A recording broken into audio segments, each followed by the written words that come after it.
Dear students, welcome to Shakti NEET Academy.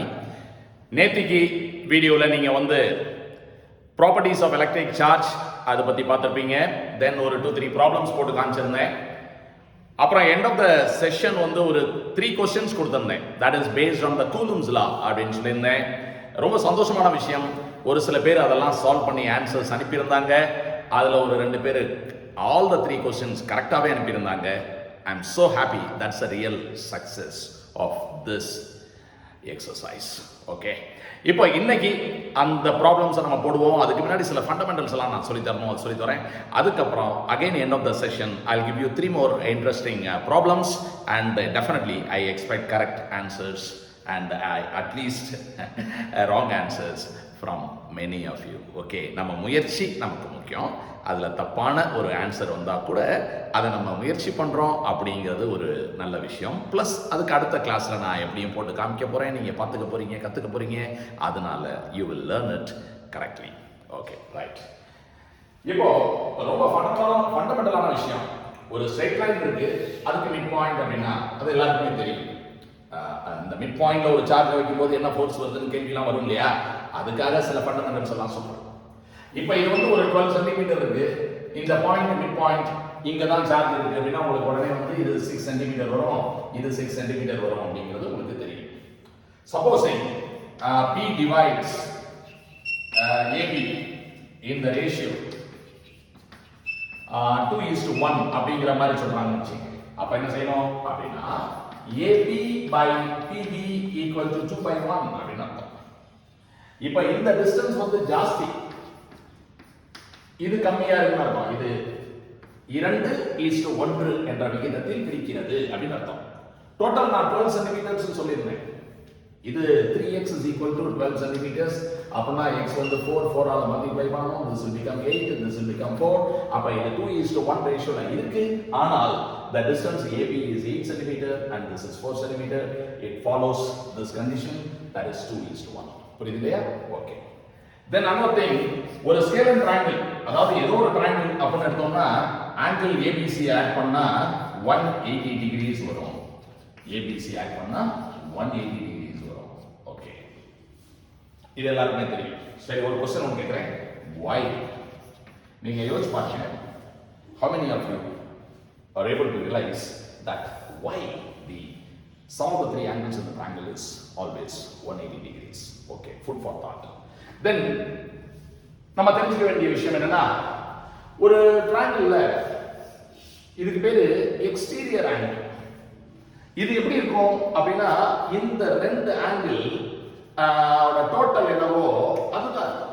the exterior angle in the triangle is equal to the sum of the 2 opposite interior angles. yes sir அப்படின்னு கேட்டீங்கன்னா, suppose இது வந்து ஒரு 40 degree, இது ஒரு 60 degree இருக்குன்னு வச்சுக்கோங்க. இது எவ்வளவு இருக்கும்னு கேட்குறேன். இது 40, 60 100, அப்ப கண்டிப்பா இங்க 80 இருக்கணும்.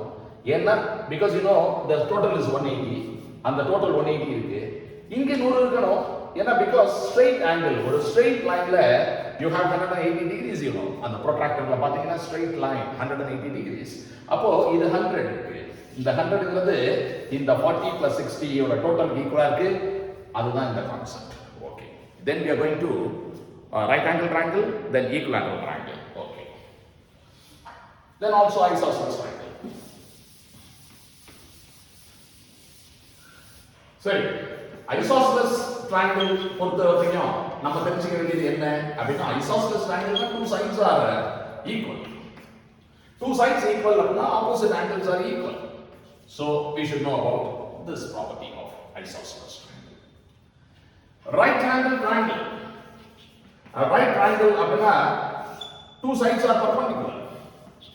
So here Pythagoras theorem is applicable. So right angle triangle அப்படி இருக்கும்போது the square of the hypotenuse will be equal to the sum of the squares of the 2 sides. Suppose இது x, இது y அப்படின்னா இது வந்து x square plus y square root அப்படின்னு இருக்கும் அப்படின்னு உங்களுக்கு தெரியும். இது the property of the right angle triangle. இது angle theta அப்படின்னா this angle will be 90 minus theta, the total will be 180 degrees. Right. Then coming to equilateral triangle.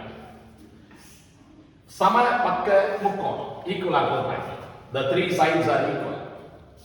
இப்போ இதுல this all the three angles will be equal because all the three sides are equal. இது A, இது A, இது A. Total angle 180 degrees ங்கிறதுனால this has to be 60, this has to be 60, this has to be 60. So 60, 60, 60 அப்படிதான் அது இருக்க முடியும். இப்போ what is the height of this equilateral triangle? நம்ம வந்து height ஒரு perpendicular போட்டுருக்கோம். Equilateral triangle ங்கிறதுனால அந்த altitude is equivalent to the median. It is the same as the angular bisector. Same as the perpendicular bisector. எல்லாம் ஒண்ணுதான். ஒரே இடத்துல இப்ப இன்னொரு altitude போட்டோம்னா that is also median தான். இந்த midpoint வழியா தான் அது போகும். Equilateral triangle ங்கிறதுனால it will go like this. இங்க 90 degrees வரும். இந்த பாயிண்ட் இது பேரு centroid அப்படினு பேரு. Centroid அப்படினு பேரு. ஓகே. இப்போ என்னுடைய கேள்வி ஒரு ரெண்டு மூணு கேள்விகள் இதுல. ஒன்னு இந்த ஈக்குவலாட்டரல் ட்ரையாங்கிள்ல ஹைட் அப்படிங்கிறது எவ்வளவு இருக்கும்? Do you remember? அடுத்த கேள்வி. So in this equilateral triangle, where is the centroid? That is the distance of the centroid from the vertex, distance of the centroid from the side. இதெல்லாம் நமக்கு தெரியணும். ஓகே. பார்த்தலாமா? Right. Now இது மொத்தம் 60 degree. அப்ப பாக்கி இது வந்து 30 degrees. ஓகே. இது வந்து 60 degrees. இது வந்து 90 degrees. இது ஒரு right angle triangle. இந்த side A, இந்த side A, இதுவும் A தான். ஆனா பாதி A/2, இங்க A/2. We take this right angle triangle.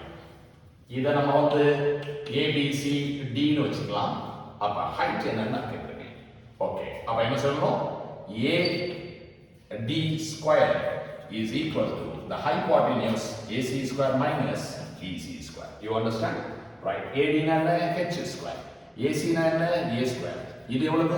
A square by 4 because A/2 உடைய square. 1 minus 1 by 4 எவ்வளவு? 3 by 4. அப்புறம் ரூட் எடுத்துட்டோம்னா நமக்கு height கிடைச்சிருது. So the height of the equilateral triangle is root of this root 3 by 2a. Okay, you should know this. Then another property what you should know is the centroid divides the median in the ratio 2:1. 2:1 அப்படிங்கிற ரேஷியோல பிரியுது. Suppose அதாவது இந்த AG இந்த GD ரெண்டை கூட்டினா என்ன வரும்? AD வரும். இந்த AG அப்படிங்கிறது 2x அப்படினா GDங்கிறது x ரெண்டை கூட்டினா கிடைக்கிறது வந்து height h. அப்ப 3x அப்படிங்கிறது h. What is x? h by 3. So in the distance of the centroid from the side அதை இந்த 3 ஆல டிவைட் பண்ணனும். This is root 3a by 2 into 3 which is equal to a by 2 root 3. What is the distance of the centroid from the vertex? அப்படினா AG. அந்த AGங்கிறது என்ன? It is 2x. அப்ப இத 2 ஆல மல்டிப்ளை பண்ணீங்கனா it is a by root 3. You understand? Okay. அப்ப நல்லா தெரிஞ்சுக்க வேண்டிய விஷயம் என்ன அப்படினா ஒரு ஈக்குவலாட்டரல் ட்ரையாங்கிள்ல இந்த சைடு A the centroid இருக்கிற distance r. Centroid இருக்கிற distance r. Centroid from the other side is also r. இது A, இது A. இந்த r அப்படிங்கிறது AG அல்லது BG அல்லது CG அது எவ்வளவு? side divided by root 3. Side divided by root 3. Okay, you should know these things.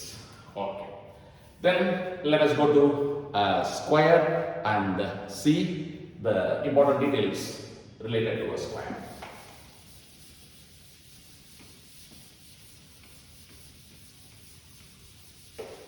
Square அப்படினா all sides are equal. இதுல நமக்கு என்ன சார் தேவைப்படும் அப்படினா the length of the diagonal தேவைப்படும். Length of the diagonal அப்படினா மறுபடியும் Pythagoras theorem in the square ABCD and you apply Pythagoras theorem in this part of the right angle triangle.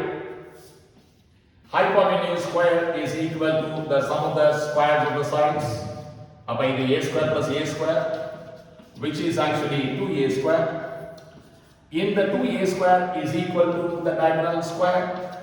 Therefore, you know the diagonal is equal to root 2a. You understand? The diagonal is equal to root 2 times a. A into root 2. Right, now sometimes or many times the பாதி diagonal தேவை. பாதி diagonal r அப்படிங்கிறது என்ன? diagonalல பாதி. So இத ரெண்டால divide பண்ணா அது எவ்வளவு வரும்? a by root 2. So these are the important details about the square. Okay, கவனி. மறுபடியும் சொல்றேன். ஒரு ஸ்கொயர் இந்த ஸ்கொயர்ல சைடு வந்து a, அப்ப இது வந்து a. diagonal எவ்வளவு இருக்கும்? a into root 2. பாதி diagonal அப்படிங்கிறது எவ்வளவு இருக்கும்? a by root 2. That is a by root 2. Okay, you understand? Okay. இப்போ அடுத்து கூலும்ஸ் லா பத்தி அதோட டீடைல்ஸ் என்னன்னு நம்ம பார்க்கலாம்.